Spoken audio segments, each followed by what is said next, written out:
Setelah aku memergoki Mbak Dia yang telah melakukannya dengan Pak Evi di malam itu. Sewaktu istri Pak Evi tidak ada di rumah dan suami Mbak Dia tengah berada di luar kota. Akhirnya aku menyampaikannya pada Mbak Dia atas apa yang aku ketahui itu. Tentu saja Mbak Dia kaget dan takut kalau sampai perbuatannya dengan Pak Evi itu diketahui oleh suaminya. Akhirnya demi sebuah rahasia itu, aku dengan Mbak Dia pun bernegosiasi yang keputusannya adalah aku akan mendapatkan juga seperti apa yang didapatkan Pak Evi dari Mbak Dia. Akhirnya waktu yang aku tunggu-tunggu pun tiba.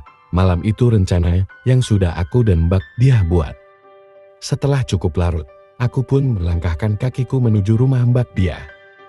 Sesampainya aku di rumahnya dan bertemu dengannya, Mbak Dia berbisik, "Endah masih belum tidur Mas?" Entar Mbak kasih kode kalau dia sudah tidur. Aku pun menganggukkan kepalaku. Setelah aku menunggu sekitar 30 menit, aku dengar tembok kamarnya itu diketok-ketok. Inilah kodenya, pikirku. Dan tanpa pikir panjang lagi, aku bergegas ke kamarnya. Aku tentu saja tidak mau kecolongan seperti Pak Evi. Jadi, aku bawa masuk sandalku. Langsung saja aku buka pintu kamar itu secara perlahan, agar tidak membuat si Endah terbangun.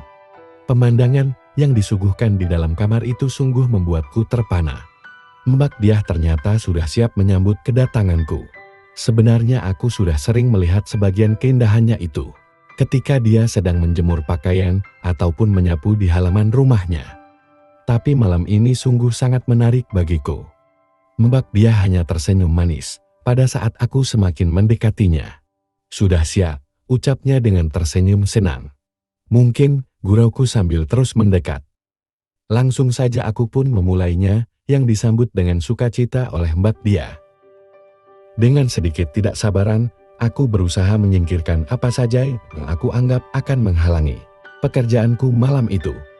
Tetapi Mbak Dia juga sama, dia juga berusaha menyingkirkan semua penghalang yang ada. Pada saat sudah terpampang dengan jelas, spontan Mbak Dia terpana. "Didrik juga ya," ucapnya dengan tersenyum senang. Selanjutnya Mbak Dia memberikan kode untuk saling membuat senang dengan membentuk angka 69. Tentu saja aku senang sekali dengan usulannya itu. Sejenak Mbak Dia tersenyum ke arahku, selanjutnya memulai aksinya. Ternyata Mbak Dia sangat pintar sekali. Dia membuatku melayang-layang. Aku pun tidak mau menyia-nyiakan apa yang telah disuguhkan oleh Mbak Dia di malam itu. Sehingga kami berdua malam itu dengan penuh semangat berusaha untuk membuat satu dengan lainnya kesenangan. "Mbak, sekarang saja ya," rengekku.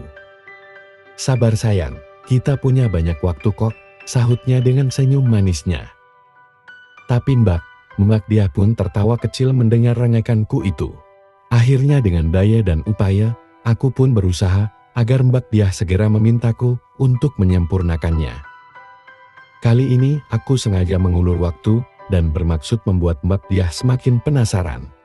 Salahnya sendiri, tadi waktu aku ajak seperti ogah-ogahan, makanya begitu dia yang minta aku pura-pura saja. "Ayo sekarang sayang," pintanya seraya berusaha menempatkannya pada posisi yang pas dari bawah, sedangkan aku selalu mencoba menghindar.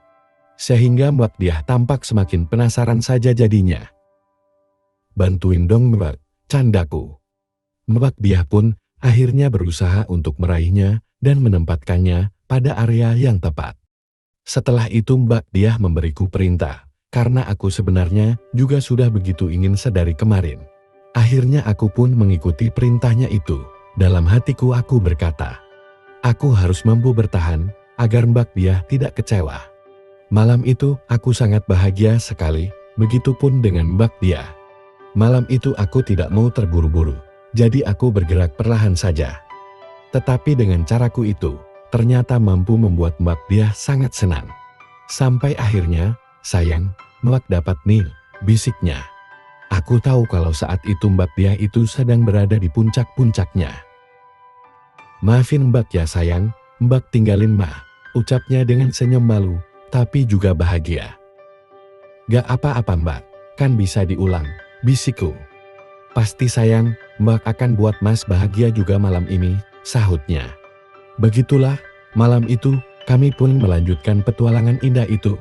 Ternyata Mbak Diah tipe wanita yang suka banget dengan hal itu. Malam itu Mbak Diah dapat sampai 7 kali, sementara aku dapat 2 kali. Dari dia pula aku tahu kalau ternyata suaminya itu tidak mampu mengimbanginya. Suaminya itu paling hanya bisa memberinya sekali, sementara Mbak Diah punya keinginan yang lebih dari itu. Sedang dari Pak Evi, katanya dia bisa dapat 2-3 kali. Aku bahagia sekali malam itu dan kembali ke rumahku dan tertidur pulas sampai pagi. Sekarang ke Bu Evi. 3 hari setelah aku mendapatkan pengalaman dengan Mbak Diah, hari itu aku dimintain tolong oleh Pak Evi untuk memperbaiki lampu yang mati di rumahnya. Karena pada saat itu Pak Evi harus berangkat keluar kota. Karena truk bosnya mendapatkan muatan. Pagi itu aku pergi ke rumah Bu Evi untuk melaksanakan pekerjaanku itu. Setelah aku bertemu dengan Bu Evi, dia pun memberitahu lampu mana saja yang harus aku perbaiki. Setelah itu Bu Evi pamit untuk pergi ke pasar. Setelah sekian lama aku bekerja, aku pun pergi ke kamar mandi yang ada di rumah itu untuk buang air kecil. Karena aku merasa kalau saat itu hanya aku yang ada di rumah itu. Aku pun tidak menutup pintu kamar mandi itu saat aku buang demikian itu. Tetapi tiba-tiba saja aku mendengar suara seseorang menjerit. Rupanya Bu Evi yang baru pulang dari pasar itu kaget saat melihatku. Aku juga kaget. Lama aku tertegun sehingga aku lupa kalau yang dilihat Bu Evi itu masih bergelantungan. Maaf Bu, kirain gak ada orang, kataku. Iya, tapi kok gak buru-buru diumpetin, mau pamer ya? Sahut Bu Evi dengan senyuman penuh arti. Maaf ya Bu, kataku lagi. Gak apa-apa, Ibu juga gak nyangka kalau akan dapat pemandangan seperti ini, ucapnya dengan tersenyum sambil terus menatapnya. Spontan aku jadi ingin mencoba keberuntunganku. Maklum aku juga suka dengan Bu Evi. Kalau mau bukan cuma dilihat kok, tapi juga boleh yang lainnya juga loh, ucapku nekat. Sudah sana, entar tidak selesai lo kerjaan kamu, katanya mengingatkan. Ternyata dia gak marah, dan menurut feelingku kayaknya dia ada minat juga setelah apa yang disaksikannya tadi itu. Aku pun segera bergegas untuk melanjutkan pekerjaanku itu. Tapi sebelum itu, aku mencoba mencandai Bu Evi sekali lagi. Entar dilanjutkan ya Mbak, kalau kerjaanku sudah selesai, aku mulai memanggilnya Mbak, ucapku semakin berani. Hos, cepat kerja sana, sahut Bu Evi monyong sambil tersenyum manis, dan menurutku itu adalah sebuah isyarat. Dengan segera aku pun menyelesaikan membetulkan lampu. Setelah itu aku melangkah untuk mencari keberadaan Bu Evi. Aku juga sudah menyiapkan alasan jika hal yang tidak diinginkan terjadi. Setelah ketemu Bu Evi, aku pun memanggilnya dengan sopan, Mbak. Ada apa Mas Hadi? Tanya Bu Evi dengan tersenyum. Itu Mbak, aku mau melanjutkan yang tadi, jawabku. Kamu nekat juga ya, tapi dengan suara yang agak pelan. Kan tadi Mbak sudah janji, aku menyahut dengan sedikit cuek. Kami serius Mas, sahutnya penasaran, ya iyalah Mbak, aku pikir saat itu sudah kepalang tanggung. Sebentar Mbak tutup pintu depan dulu ya, nanti dilihat orang, ucapnya, aku berjingkrak gembira. Ternyata apa yang aku pikirkan tidak meleset, Bu Evi ternyata mau memberi kesempatan itu padaku. Setelah Bu Evi kembali dari menutup pintu depan, Mas mau apa? Ucapnya lirih. Kan Mbak sudah ngerti, masak masih harus dijelasin lagi, jawabku nyengir. Cukup lama Bu Evi terdiam, tapi akhirnya dia tersenyum lagi. Tapi ini rahasia kita berdua ya, jangan sampai orang lain tahu, pintanya. Ya iyalah Mbak, masak aku mau bikin masalah, sahutku memastikan. Sama satu lagi Mas harus ingat, ini cuman buat senang-senang saja. Tidak boleh ada perasaan, Mbak nggak mau dipaksa-paksa ya, ucap Bu Evi memberikan syarat padaku. Iya Mbak, saya setuju, sahutku seraya mendekatinya. Dengan demikian, mulailah petualangan baruku dengan Bu Evi di hari itu. Sejak lama, aku begitu mengagumi Bu Evi ini, maka tidak aku sia-siakan hari itu untuk memilikinya. Ibu muda hitam manis itu, akhirnya berhasil aku miliki sekarang. Ternyata Bu Evi cukup pandai membuatku kesenangan, aku jadi merasa heran sendiri. Kenapa ya Pak Evi masih saja melakukannya dengan MBK dia? Ya mungkin benar kata orang. Rumput tetangga lebih hijau, untunglah aku mampu mengimbanginya, sehingga 1 detik setelah Bu Evi meraihnya, aku pun menyusulnya. Makasih ya Mbak, Mbak hebat sekali, bisikku. Mas juga hebat, Mas bisa memberiku kebahagiaan yang berbeda hari ini. Lain kali Mbak boleh minta lagi kan? Balasnya. Dengan senang hati Mbak, jawabku. Aku pun mengakhiri hari itu dengan sebuah senyuman, dan beristirahat dengan lelap. Sampai-sampai aku bermimpi membawa kedua wanita tentangku itu ke rumahku, dan kami melakukannya bertiga. Aku terus menjalani kehidupanku dengan 2 wanita tetanggaku itu, sekitar 1 tahun lebih. Biasanya dalam seminggu, aku bisa melakukannya 3-4 kali. Jadwal yang baik membuat mereka berdua tidak tahu satu sama lainnya. Hingga pada akhirnya, setelah istriku pulang dari luar negeri, baik Mbak Dia maupun Mbak Evi menyarankan agar menyudahinya, atau ya kalau memang tidak bisa, ya sesekali saja, demi keamanan kami semua. Akhirnya aku pun menyetujui usulan mereka itu. Sampai cerita ini aku tulis, sesekali aku dengan Mbak Dia dan Mbak Evi itu, kalau ada kesempatan pasti melakukannya. Demikianlah kisah yang bisa aku bagikan untuk para pecinta cerita romantis dimanapun berada. Jangan lupa like dan subscribe channel ini ya. Terima kasih. Cerita kali ini adalah pengalaman pertama bagiku dengan Bu Anas tetanggaku, sekaligus sahabat baik mama kandungku. Inilah cerita selengkapnya. Keluarga kami bertetangga baik dan akrab dengan keluarga Pak Anas, terutama mamaku dan Bu Anas. Walau usia mereka terpaut jauh. Mamaku berusia 45, sementara Bu Anas 31 tahun. Mamaku dan Bu Anas sering belanja bersama atau sekedar jalan-jalan saja. Aku sering dimintai tolong untuk menyetir, walau sebenarnya mereka bisa mengemudi sendiri. "San, kamu ada acara enggak?" kata mamaku jika akan nyuruh aku. Jika diminta mengantar mereka, aku suka banget, karena aku termasuk anak mama. Aku pun jadi ikut-ikutan akrab dengan Mirna, putrinya Bu Anas yang baru berusia 5 tahun. Mirna sering aku ajak main. Di balik itu aku mulai senang juga, karena bisa bersama Bu Anas yang cantik, nampak anggun dengan pakaian jilbab modisnya. Di rumah pun dia sering memakai jilbab. Tingginya kira-kira 165 cm, tapi masih tinggian aku sedikit, beberapa sentimeteran. Wajahnya cantik, mempesona dan indah. Betapa indahnya yang tidak nampak itu, pikirku jadi agak galau. Lambat laun, aku menjadi tertarik juga dengan Bu Anas ini. Gejala ini baru timbul 2 bulan terakhir ini. Kami berdua sering beradu pemdan dan saling melempar senyum. Entah senyum apa itu, aku kurang paham. Paling tidak bagiku, atau aku yang terlalu GR. Sering suara indahnya memanggil, "Afandi," itu yang selalu terbayang-bayang. Suaranya sangat merdu bagiku dan menggetarkan relung-relung hatiku. Dia di rumah itu bersama Mirna dan Marni pembantunya. Suaminya kerja di luar kota, pulangnya 2 minggu sekali atau kadang lebih. Pagi itu aku tidak ada jadwal kuliah. Setelah mandi, sekitar pukul 8, aku keluar rumah. Maksudku cari teman untuk aku ajak ngobrol. Suasana sepi di rumah-rumah di kompleks perumahan kami. Banyak yang sudah tutup, karena para tetangga sudah pada pergi kerja, kalaupun ada, hanya pembantu mereka.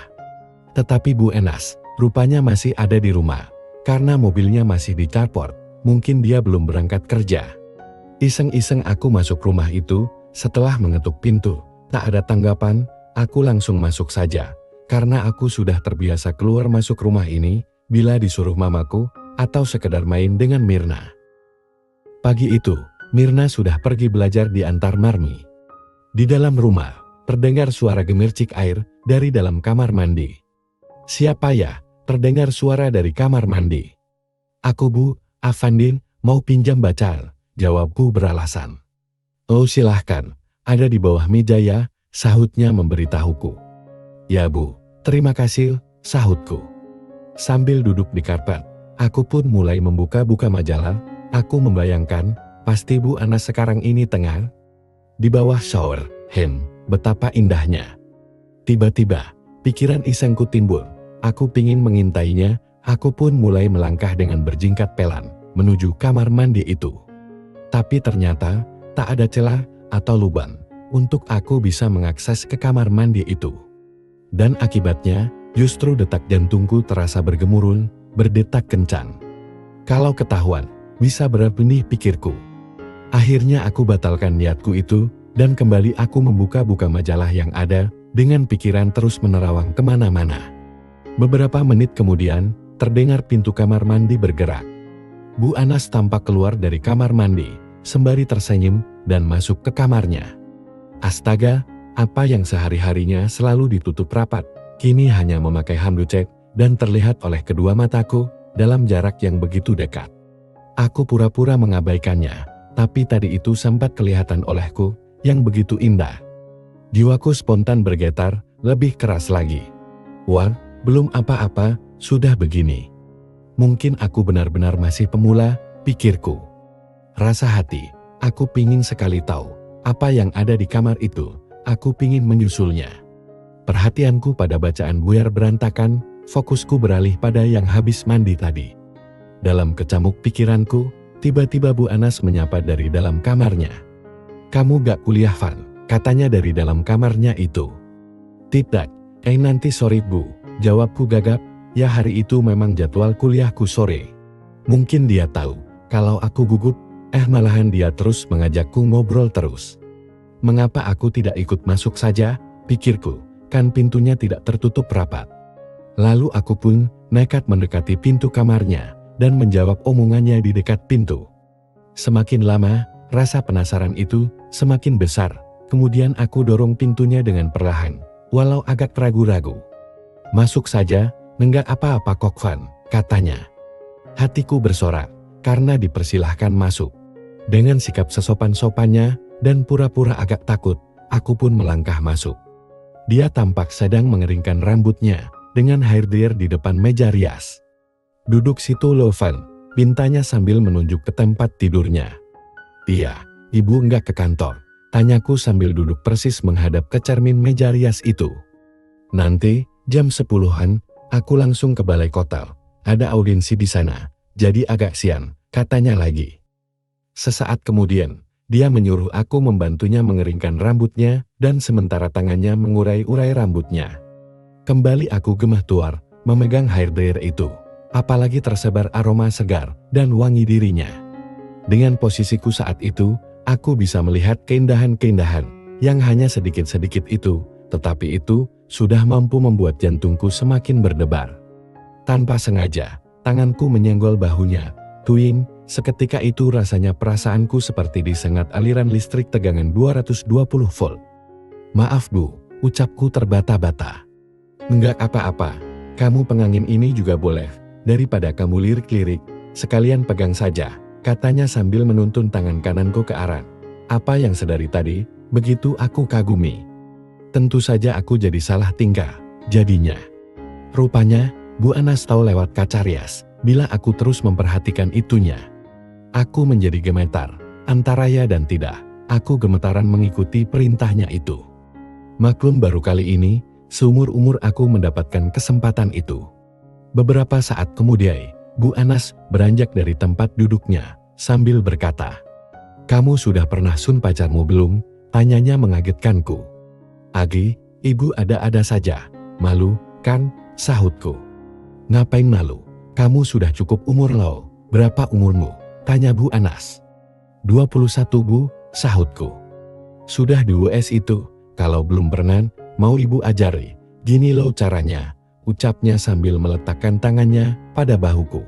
Kami berdiri demikian. Bu Anas yang masih dibalut handuk warna pink itu dipepetkan padaku.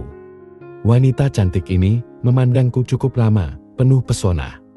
"Kamu ganteng, bahkan ganteng sekali Van. Bahumu kelakar maju, aku suka kamu," ucapnya.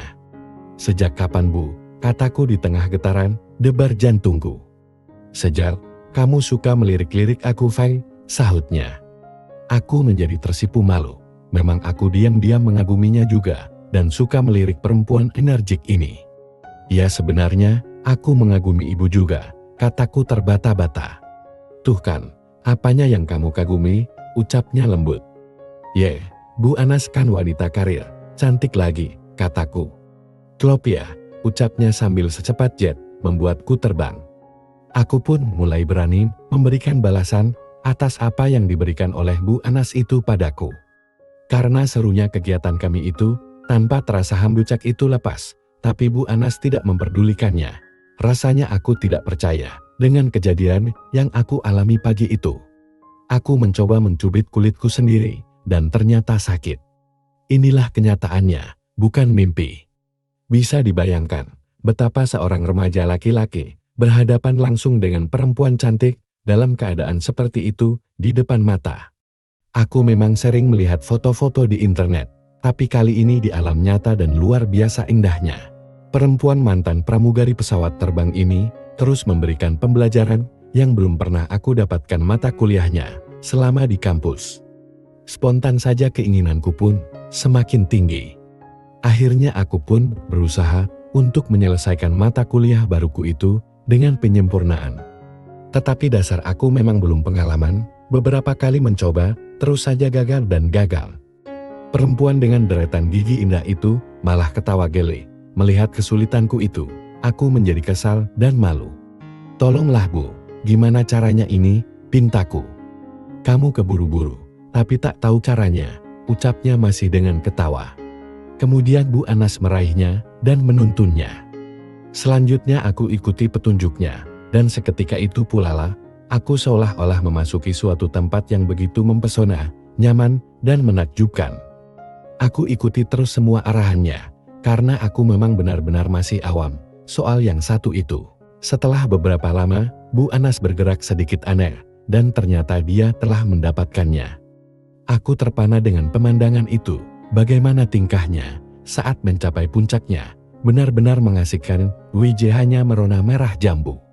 Sebuah pengalaman yang benar-benar baru dan sangat menakjubkan. Aku bahagia sekali Van, bisiknya.